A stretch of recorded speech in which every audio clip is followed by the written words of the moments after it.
What's going on, guys? Welcome back. AEW back stateside after a banger of a pay-per-view in the UK. I was there live. Go and check out my fan cam. Go and check out my review of that show if you haven't done so. Or if you're new around here, then smash the subscribe button, share.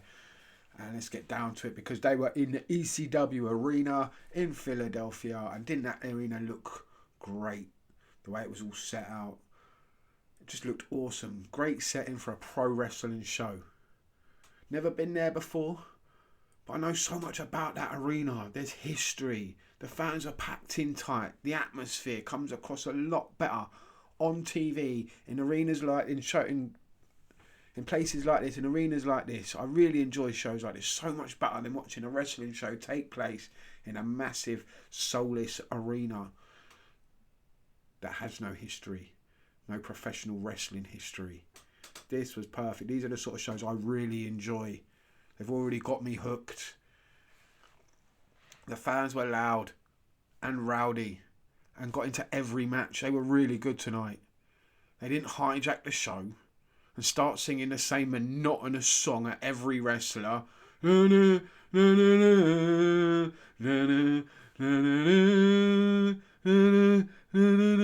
I don't mind singing entrance music.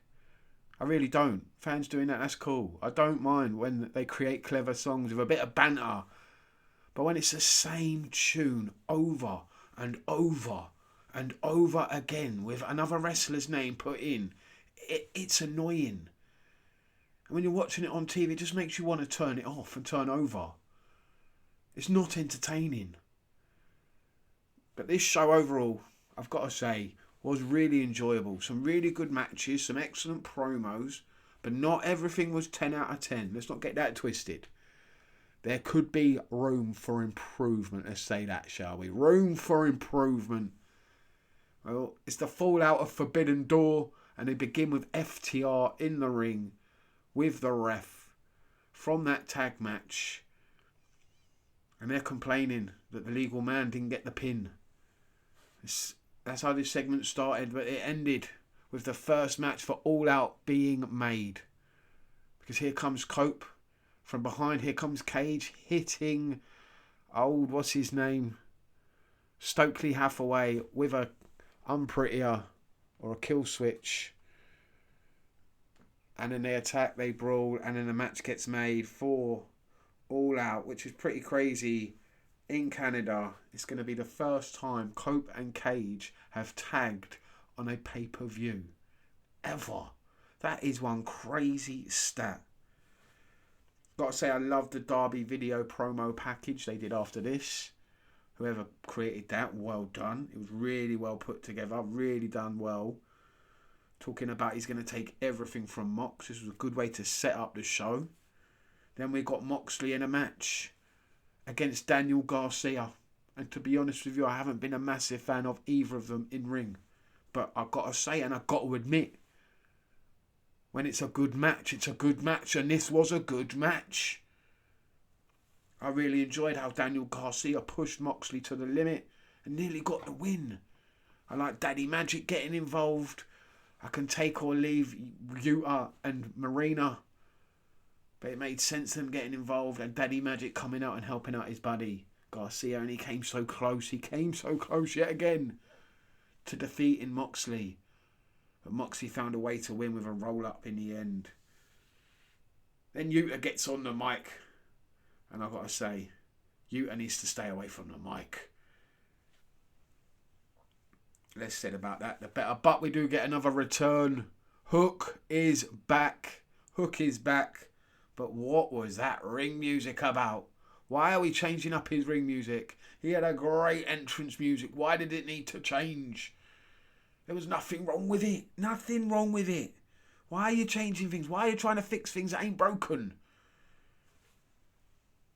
I didn't like it. Weren't for me. I don't know about you. If you haven't listened to it, go and listen to it. It is, I don't know. Maybe after a couple more listens, I might get into it. But first time out the gate, no. Do we have to talk about how MJF is the best in the business on the stick? How he is leagues and levels, just miles in front of everyone else. Everyone else out there is just, they're crawling while he's running, while he's flying. Do you know what I mean? There's just no way anyone's getting near him on the mic, on the stick. He is the best in the business. He talks about getting the revenge on Briscoe after what happened, how he cost him. And he's coming back for Hangman. That title's coming home. It's not over, Hangman. Not by a long shot. Got to say, the girls' tag match was really good on this show. Harley Cameron is really, like, I've always enjoyed what she's done away from the ring, the puppets, all the entertaining stuff she can do, the ventriloquism, all of that. She's a really entertaining girl. But in ring, she's really, really improving. And this tag match proved it, I've got to say. Bane really impresses me, as does Statlander. I wish they'd do more with both of those girls. Really would. Ford is okay. She's there to eat the pin, there to make people look a lot better, and she's doing that well, because all those girls look really good in that match. What's up with Willow at the end? I don't know there. That was quite awkward. What's going on there? What's the story there? We got a 9 belts Monet in-ring celebration with Renee Paquette. And while her matches are great, her mic work ain't it, is it? It's not. And to be honest with you, out of those 9 belts, we only care about one of them, really. And that's just the TBS title. The others, what are they? Indie Fed belts. Maybe a CMLL belt. Maybe a Japan belt is thrown in there as well. Belts that many people that watch AEW don't really care about. To be honest with you, it's not getting her over. It's not doing it for me. I don't know about you. These multiple belts that don't mean a lot to many people, it's not helping her, really. What needs to happen is she needs to be back at the top of the table, challenging for the world title. Her and Toni Storm are by far heads and shoulders above everyone else in the women's roster in this division. And they need to be going at it against each other more times than they have done already. They need to be exchanging the title a few times, in my opinion, already. Should have happened already by now. It hasn't. We need to get there as quick as possible. In my opinion, Monet needs to get rid of all that gold, drop all that weight, drop those belts, drop the TBS title to someone and get them over, get some more women over. There are a few, like I've already talked about in that tag match earlier, that could do with a title, that could do with a push, that could do with a bump up the card. While Monet moves up and faces Toni Storm. I thought we might see Toni Storm in this segment and interfere, but it didn't happen.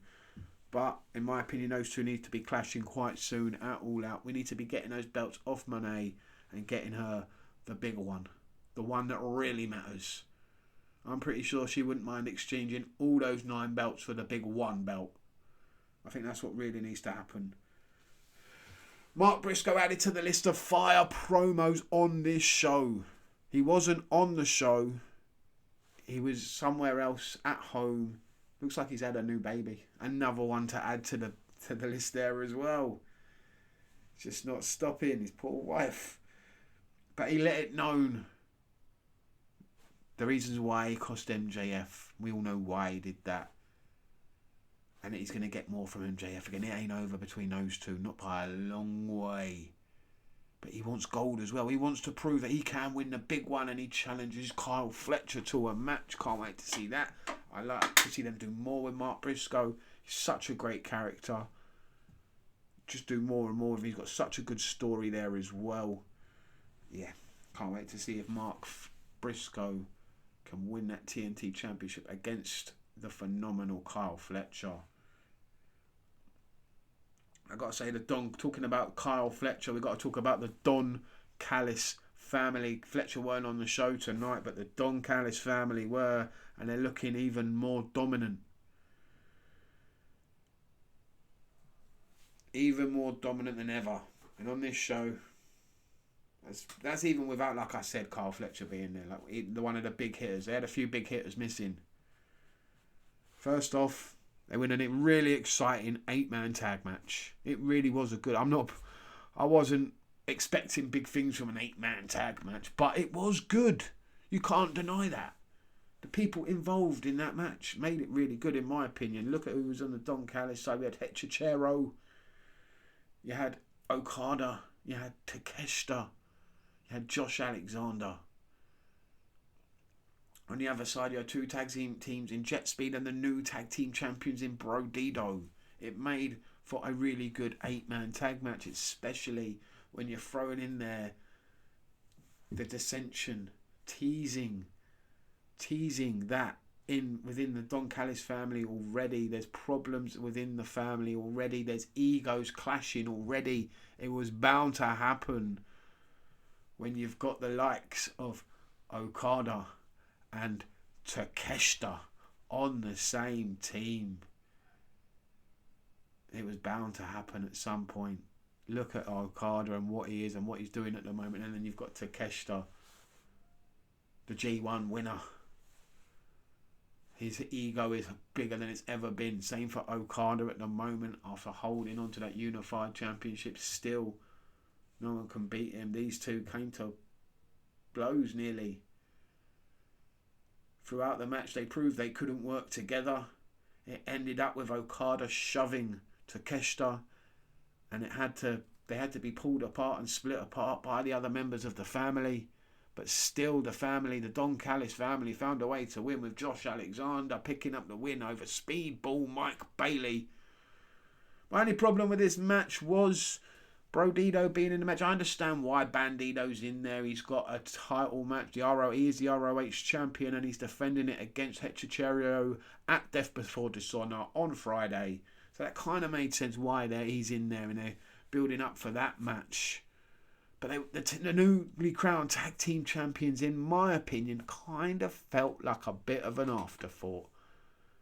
And they were on the losing side as well. After just winning the tag team titles the other day, they're losing. Didn't make a lot of sense to me, but overall it was a good match. Like I said, this wasn't the last we saw of the Don Callis family, because literally the next segment we had the world champion, the Ring, Hangman Page, cutting a promo thanking Will Ospreay and wishing him well and hoping he gets better soon. And he is interrupted by Don Callis. Don Callis' boys surround the ring. His goons come out, and Hangman doesn't hang around. He jumps them. He brawls with them, but he is outnumbered pretty quick. Jet Speed come out. Just after that tag match, they come back out and help Hangman, but their help doesn't help much. There's too many of them. There is someone who saves the day. That's right, the former tag team partner. Hangman was a tag team champion with this man. He comes and saves the day. That's right, it's Kenny Omega, the Cleaner, the Hangman, back together in a ring together. Can you believe it? On the same side once again. It looked good. It felt right. But could this be a little tease to something later on down the line? Very soon in September, we've got a big show. AEW have got a big show in Canada, All Out in Toronto. Could it be Hangman defending the title against the Cleaner, Kenny Omega? Sign me up for that one. That'll be a banger of a match, definitely. And I think that might be where they're going. Maybe. I'm up for it if they are. Why not having Kenny having one more shot at the title in Canada? I'm sure those fans would love to see it. One of the best wrestlers out of Canada at the moment, Kenny Omega, going up against the AEW World Champion in Hangman Adam Page. Anyway, we got our trios title match, and it was really enjoyable. The more I see of Ricochet and the Gates of Agony, the more I like them. I do. They came close to picking up the gold, but thanks to a little bit of interference and revenge from MVP, the Ops retained the titles. And then we got a good brawl afterwards with the Gates of Agony and the Hurt Business, or the Hurt Syndicate, whatever they're called. Yeah, good brawl. I enjoyed that. And then the main event, Falls Count anywhere. That was insane from start to finish. I could not take my eyes off the screen. I was hooked on the edge of my seat. I mean, Darby is insane and incredible at the same bloody time. Claudio was awesome. Everything he did. That gorilla press throw from the ring. Throwing Darby over the ring. Onto the announce table. Looked like he killed him. That was insane. The coffin drop from the top of the pole by Darby, among other insane spots that he did, was one of my favourites. Darby getting the win made sense, and the way he escaped the Death Riders at the end was really good and really well done. And it just made me want to see more. More of Darby, more of Moxley, more of the Death Riders. I can't believe it. I really can't. I am enjoying this so far with Darby and the Death Riders. It's not bad. It's actually pretty good. And I want to see Moxley versus Darby at some point. And it's something that Moxley is not keen on throughout this show. That was the story. Moxley does not want Darby. Because he knows in that sort of match, Darby could take him out. Moxley could lose everything. I enjoyed this show. I'm looking forward to Collision. I'm looking forward to Death Before Dishonor. I'm looking forward to Dynamite next week. I can't wait. Let's go! Thanks for watching. Please share, subscribe, and I'll see you next time.